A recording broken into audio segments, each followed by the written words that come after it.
حضرت صلی اللہ علیہ وآلہ وسلم پر وحی کا ابتدائی دور اچھے سچے پاکیزہ خوابوں سے شروع ہوا۔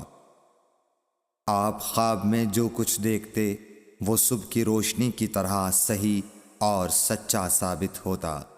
پھر من جانب قدرت آپ تنہائی پسند ہو گئے اور آپ نے غار حرا میں خلوت نشینی اختیار فرمائی اور کئی دن اور رات وہاں مسلسل عبادت اور یاد الہی و ذکر میں مشغول رہنے لگے۔ جب تک گھر آنے کو دل نہ چاہتا توشہ ہمراہ لیے ہوئے وہاں رہتے۔ توشہ ختم ہونے پر ہی اہلیہ محترمہ حضرت خدیجہ رضی اللہ تعالی عنہا کے پاس تشریف لاتے اور کچھ توشہ ہمراہ لے کر پھر وہاں جا کر خلوت گزین ہو جاتے۔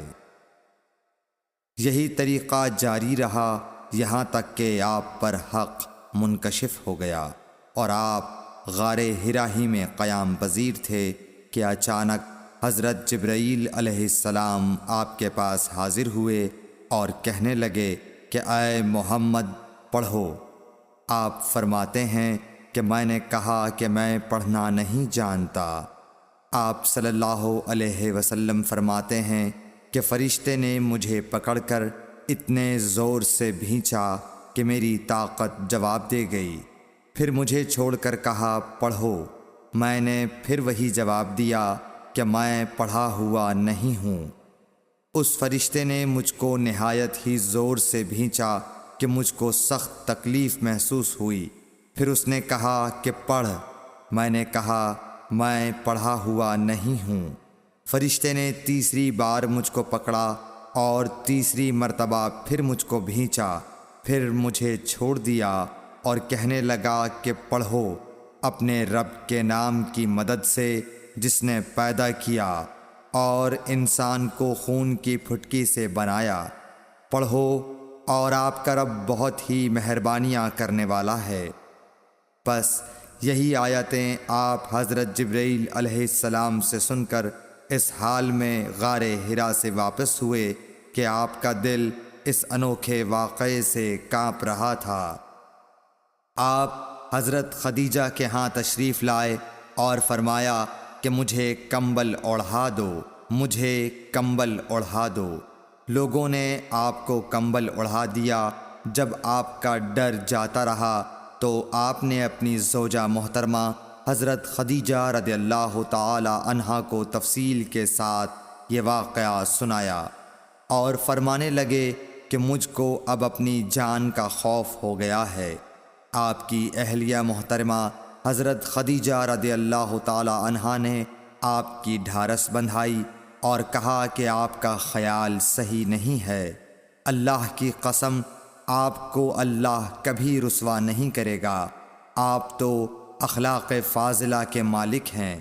آپ تو کنبہ پرور ہیں، بے کسوں کا بوجھ اپنے سر پر رکھتے ہیں، مفلسوں کے لیے آپ کماتے ہیں، مہمان نوازی میں آپ بے مثال ہیں اور مشکل وقت میں آپ امر حق کا ساتھ دیتے ہیں۔ ایسے اوصاف حسنہ والا انسان یوں بے وقت ذلت و خواری کی موت نہیں پا سکتا۔ پھر مزید تسلی کے لیے حضرت خدیجہ رضی اللہ تعالی عنہا آپ کو ورقہ بن نوفل کے پاس لے گئیں جو ان کے چچا زاد بھائی تھے اور زمانہ جاہلیت میں نصرانی مذہب اختیار کر چکے تھے اور عبرانی زبان کے کاتب تھے۔ چنانچہ انجیل کو بھی حسب منشائے خداوندی عبرانی زبان میں لکھا کرتے تھے۔ انجیل سریانی زبان میں نازل ہوئی تھی، پھر اس کا ترجمہ عبرانی زبان میں ہوا۔ ورقہ اسی کو لکھتے تھے۔ وہ بہت بوڑھے ہو گئے تھے، یہاں تک کہ ان کی بینائی بھی رخصت ہو چکی تھی۔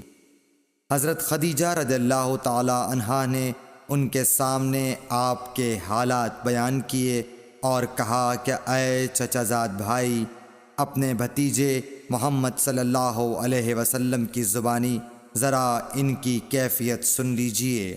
وہ بولے کہ بھتیجے آپ نے جو کچھ دیکھا ہے اس کی تفصیل سناؤ۔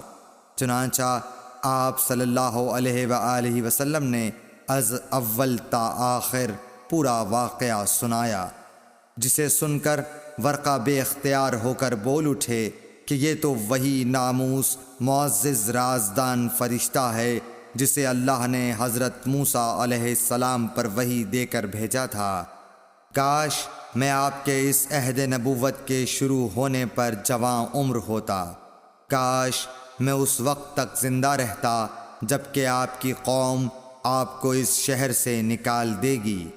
رسول کریم صلی اللہ علیہ وآلہ وسلم نے یہ سن کر تعجب سے پوچھا کہ کیا وہ لوگ مجھ کو نکال دیں گے، حالانکہ میں تو ان میں صادق و امین و مقبول ہوں؟ ورقہ بولا، ہاں یہ سب کچھ سچ ہے، مگر جو شخص بھی آپ کی طرح امر حق لے کر آیا لوگ اس کے دشمن ہی ہو گئے ہیں۔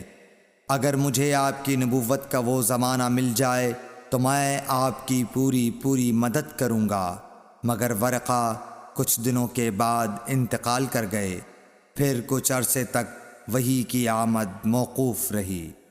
صحیح بخاری حدیث نمبر 3۔